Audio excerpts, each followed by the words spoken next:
So, unfortunately, last night, age 97, Murray Walker, the legend himself, passed away peacefully.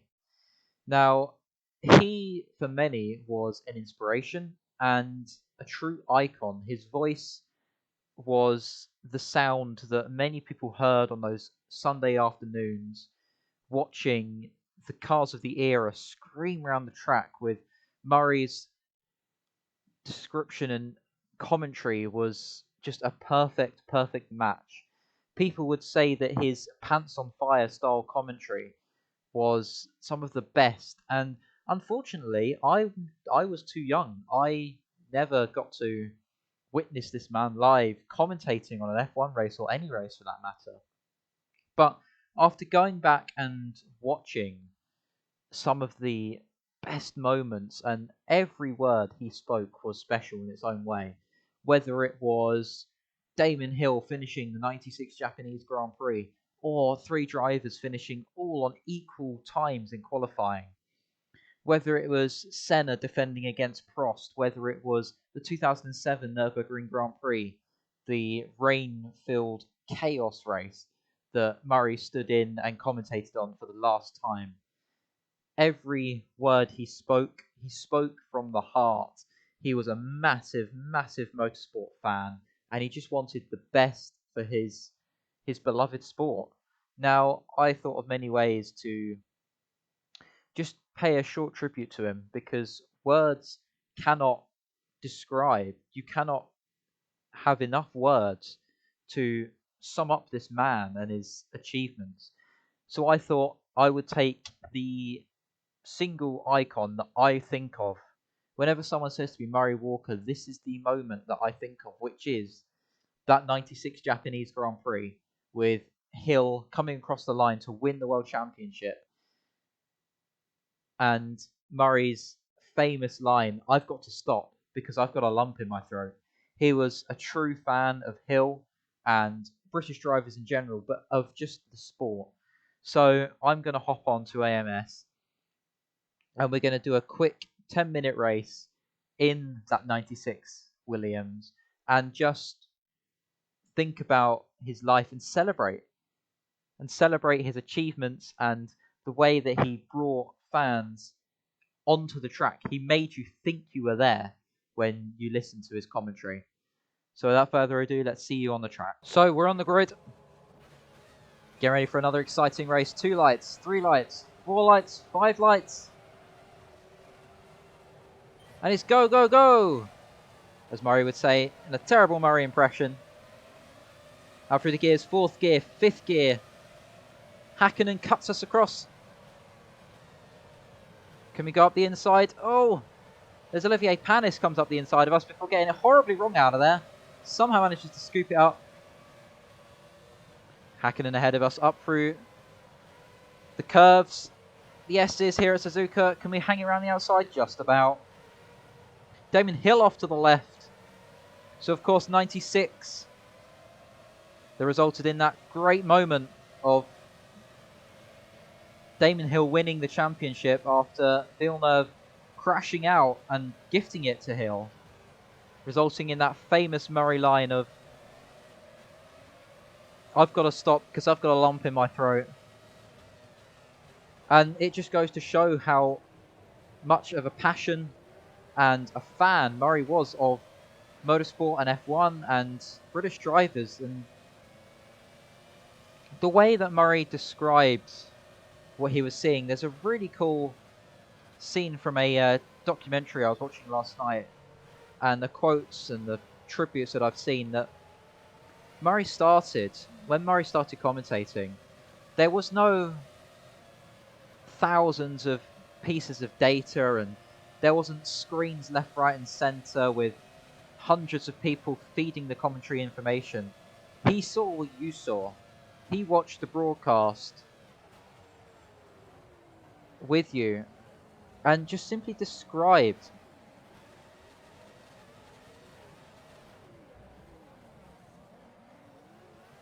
it's fine. It's fine. Lucky damage is off. But as I was saying, he just used to describe what you were seeing. He started when there was black and white TVs. And there's a really awesome quote I saw yesterday that said, Murray commentated with these black and white TVs, and you watched on the black and white TV.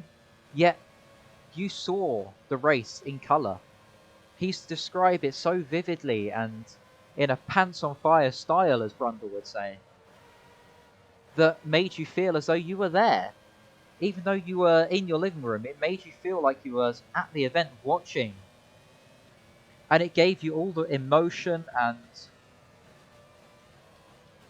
just feeling of excitement of watching cars race around a circuit. And of course, it wasn't just cars.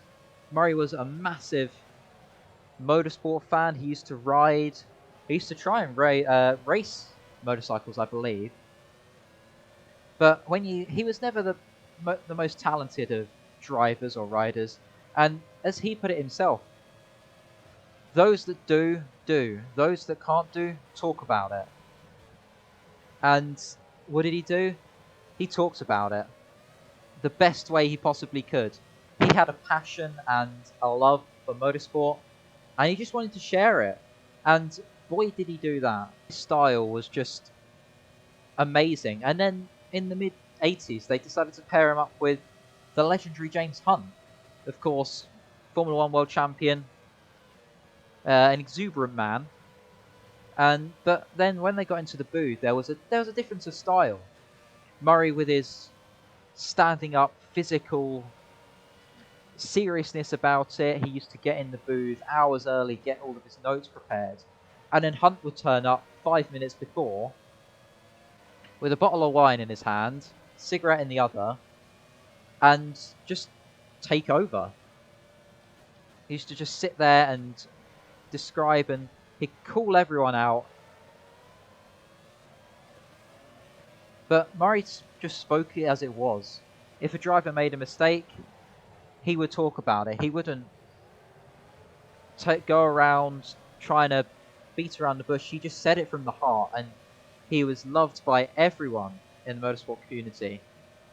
He used to go for dinner with the drivers and just get to know everybody. He'd be out with drivers and their families. He'd be out with people who you would never think that the commentators would ever meet. And you don't get anything like that these days. And I hate to be that guy, but just that friendly relationship, nobody hated him. And then, of course, he got paired up with Martin Brundle for the 90s. And that was a great pairing. They both shared the mic perfectly. And it was just amazing to witness, just to see videos of them. Of course, as I said, I was never around to watch them live. I grew up with Coulthard and Brundle and Herbert and whoever it is now. And it was a shame that I never got to see that, but that's what the internet's there for. You can go back and watch and revisit all of Murray's great moments, from touring cars at Silverstone to 3 cars finishing on equal times in qualifying. And then, of course, he announced his retirement in 2001. And I was watching the documentary, as I said, and he went to every race knowing that it was going to be his last, and they threw parties for him at every event. The man was loved by everybody in the paddock, everyone in motorsport.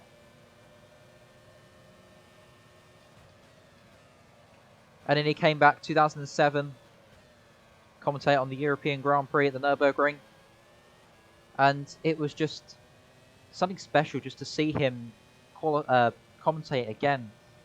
But everything he did, every word he spoke was special. There's a really cool interview with Jeremy Clarkson and how he commentated on snooker as a joke. And it's just amazing. Oh, that chicane.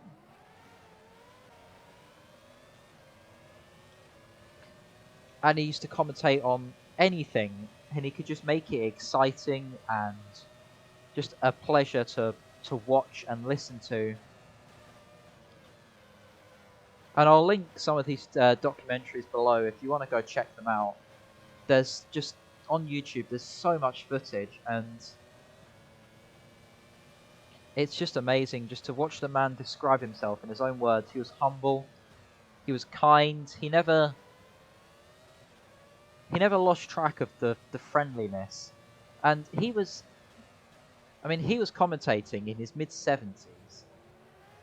There's a video of Brundle driving a two-seater V10 F1 car from the mid-90s around Silverstone, and he's 75 in this, and he's being driven pretty hard around Silverstone, and he's still managing to talk and commentate, and just the skill this man possessed just to talk and talk is something that, as they say, there will never be another Murray Walker.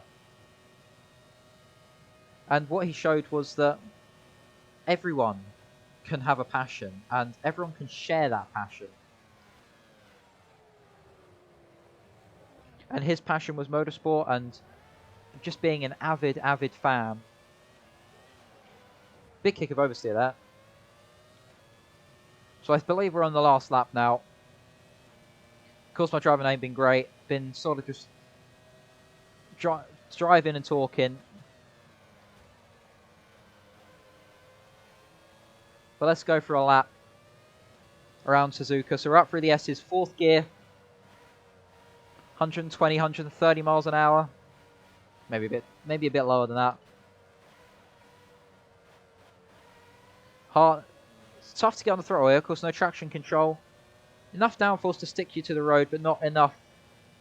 Just feel it's skittish through there. Degner 1. Degner 2, second gear.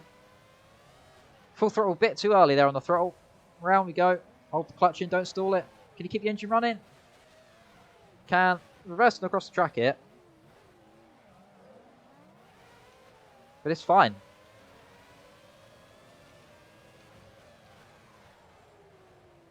But as I said, every word that Murray spoke, every single quote you can think of, there's nothing wrong with the car except it's on fire.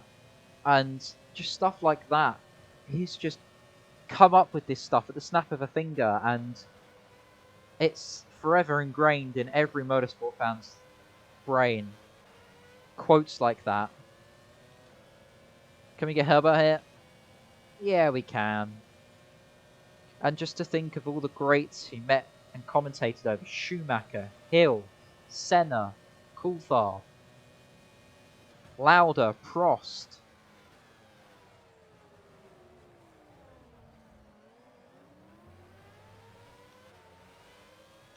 It's just, and the word gets used a lot, but not enough for this man. He was a legend amongst the motorsport community, and he will be sorely missed by everybody on the paddock. Checker flag is out, and yeah, the man was special in every way, and he will be sorely missed. But we have comfort knowing that somewhere up there, Hunt is ready to share the microphone once again, and the legends on that track will be commentated over once again. One more race for Murray. Thank you, Murray. May you rest in peace.